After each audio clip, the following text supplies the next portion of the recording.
गांधारी महाभारत की एक बेहद महत्वपूर्ण किरदार थी जिसने बड़ी शांति से महाभारत में एक बड़ी भूमिका निभाई। अगर हम ध्यान से देखें महाभारत की कहानी को तो हम जान पाएंगे कि महाभारत के युद्ध में एक भूमिका गांधारी ने भी निभाई थी। आखिर क्या थे वो पाप जिस कारण देखना पड़ा गांधारी को अपने वंश का विनाश, जानेंगे हम आज के वीडियो में ये सारी बात। और अगर आप हमारे चैनल पर नए हैं तो चैनल को सब्सक्राइब अवश्य करें और नीचे दिए गए बेल आइकन को दबाना न भूले ताकि हमारे नए अपडेट्स आपको मिलते रहे। गांधारी का पहला पाप था उसकी चुप्पी साधे रखना। गांधारी सब कुछ जानते हुए भी मुख दर्शन बनी रही। गांधारी ने अपने पति के नेत्रहीन होने पर खुद भी आंखों में पट्टी बांध ली। दरअसल ये पट्टी उनकी बुद्धि पर भी बंधी हुई थी, जिसके कारण उनको कभी ये नजर ही नहीं आया कि उसका पति और उसका बेटा दुर्योधन किस तरह के प्रपंच कर रहे हैं। और जब उन्हें ये बात का एहसास हुआ तो भी उन्होंने इसे बदलने का कोई प्रयास नहीं किया। यहाँ तक कि जब भीष्म पितामह ने गांधारी के पूरे परिवार को भूखा मार दिया तब भी गांधारी ने इसका कोई विरोध नहीं किया। इसी खामोशी ने कुरुवंश के विनाश को बढ़ावा दिया था। गांधारी का दूसरा पाप था इसकी ईर्ष्या। गांधारी मन ही मन कुंती से बहुत ईर्ष्या करती है और ये दिखाने में उसने कभी कोताही नहीं बरती।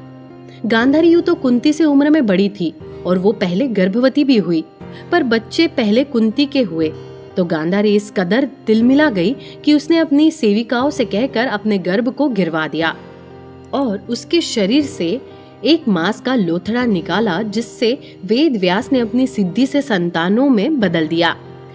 यही नहीं, गांधारी ने हमेशा अपने और कुंती के परिवार के बीच पक्षपात किया।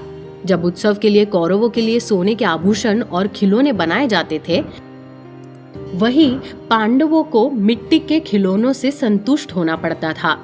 इसी पक्षपात के चलते उनके बच्चों में भी नफरत के बीज पनपने थे, जिससे महाभारत के युद्ध की आधारशिला रखी थी। गांधारी का तीसरा पाप था एक चींटी के घोंसले का नुकसान करना, जिसके कारण उनके 100 पुत्र मारे गए। कहा जाता है कि जब गांधारी एक दिन खाना बना रही थी तभी उसने बचा हुआ गर्म पानी नीचे जमीन पर गिरा दिया। वहां पर एक चींटी का घोंसला था जिसने वहां 100 अंडे दिए थे, जो सारे गर्म पानी के कारण मर गए। इस पर गुस्सा होकर चींटी ने गांधारी को श्राप दिया था कि जिस तरह उसकी संतानों की मौत गांधारी के कारण हुई है, वैसे ही गांधारी के 100 पुत्र मारे जाएंगे। यही कारण है कि महाभारत के युद्ध में गांधारी के 100 बेटे मारे गए थे। गांधारी का चौथा पाप था भूख से व्याकुल होकर अपने ही बेटों की लाश पर चढ़कर आम खाना। बात तब की है जब सभी योद्धाओं का अंतिम संस्कार हो गया था, पर गांधारी अब भी अपने बेटों की मौत के सदमे में थी, इसलिए वो सबके जाने के बाद भी शमशान भूमि में बनी रही। गांधारी काफी देर रात तक वहीं बैठी रही। फिर उन्हें भूख लगने लगी, पर सामने लाशों के ढेर के अलावा कुछ भी नहीं था। तभी गांधारी को आम की सुगंध आई। भूख के मारे उनकी सुध बुध खोने लगी। उस सुगंध का पीछा करते हुए वो एक पेड़ पर पहुंची, लेकिन आम ऊपर था और जाने के लिए कोई सीढ़ी नहीं थी। तब गांधारी ने सामने कुछ बड़े पत्थर उठाए और उन्हें एक के ऊपर एक रख दिया।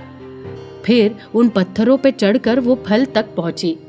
फल खाकर उनका पेट भरा तो उनकी सुध बुध वापस आई, तो उन्हें नीचे कुछ बहुत ही मुलायम लगा, जो बिल्कुल पत्थर जैसा प्रतीत नहीं हो रहा था। जब उन्होंने गौर से देखा तो उन्हें पता चला कि वो पत्थर नहीं, खुद उनके बेटों की लाशें थी।